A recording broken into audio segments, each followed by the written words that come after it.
Assalamualaikum warahmatullahi wabarakatuh.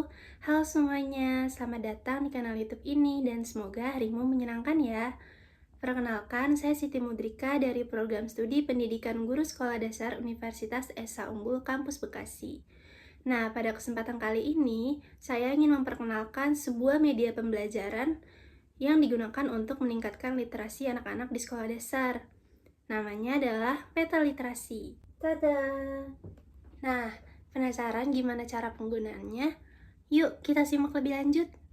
Jadi, peta literasi ini adalah media pembelajaran inovatif yang dirancang khusus untuk meningkatkan literasi dan imajinasi siswa, khususnya di kelas tinggi, mulai dari kelas 4 hingga kelas 6. Media ini memanfaatkan konsep petualangan yang seru di setiap minggunya dengan lokasi-lokasi menarik seperti Pulau Kosakata, Hutan Simpul, Kota Imajinara, dan Sungai Pemahaman.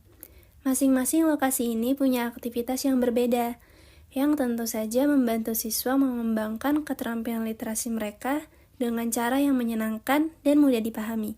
Nah, sebelum kita masuk ke cara penggunaan peta literasi ini, yuk kita kenalan dulu dengan fitur-fitur atau media pendukung yang ada di peta ini. Apa aja sih media pendukungnya? Di dalam peta literasi, ada beberapa media pendukung yang memperkaya pengalaman belajar siswa. Yang pertama, kartu cerita yang berfungsi sebagai bahan bacaan di beberapa lokasi. Lalu yang kedua, kartu misi yang memberikan tantangan berdasarkan tema dan ilustrasi yang ada.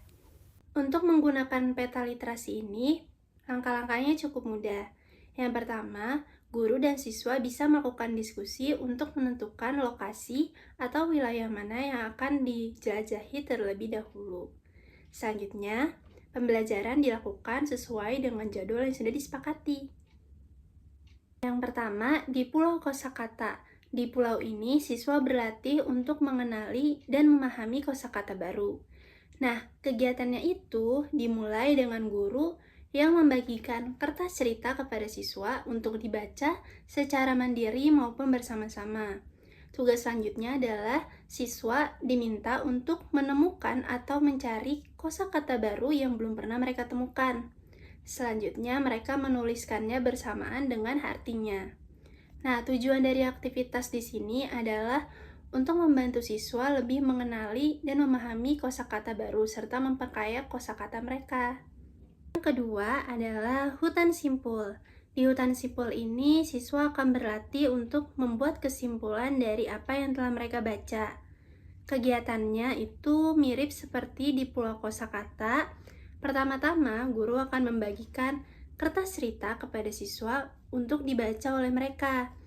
Setelah dibaca, siswa diharuskan untuk membuat kesimpulan dari cerita tersebut.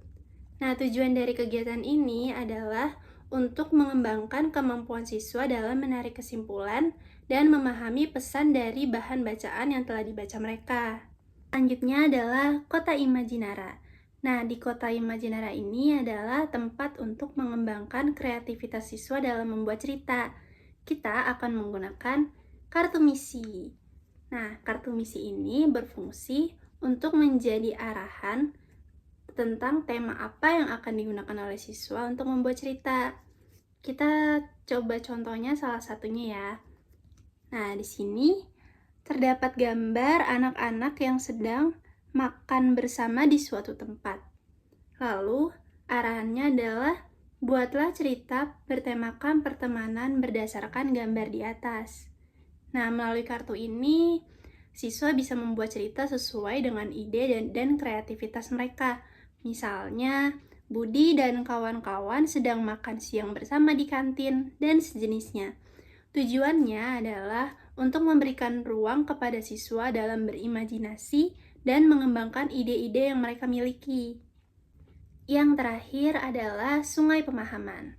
Nah, di Sungai Pemahaman ini, guru akan memberikan cerita-cerita untuk dibaca oleh siswa. Setelah dibaca, siswa diminta untuk menuliskan kembali cerita yang telah mereka baca dengan gaya bahasa mereka sendiri. Tujuannya adalah untuk mengukur sejauh mana pemahaman siswa atas cerita yang telah dibaca mereka dan bagaimana mereka bisa mengungkapkan atau menceritakan kembali cerita tersebut dengan gaya bahasa mereka sendiri. Untuk di wilayah tanya, di sini peserta didik diperbolehkan untuk bertanya kepada guru kapanpun mereka membutuhkannya. Media peta literasi ini sangat efektif karena menggunakan pendekatan visual yang cocok untuk anak-anak yang lebih suka belajar lewat gambar dan kegiatan langsung. Dengan cara ini, anak-anak tidak hanya belajar membaca, tetapi juga berimajinasi dan berkreasi. Selain itu, media ini fleksibel dan bisa disesuaikan dengan kebutuhan siswa, serta mendukung metode pembelajaran project-based learning dalam kurikulum Merdeka.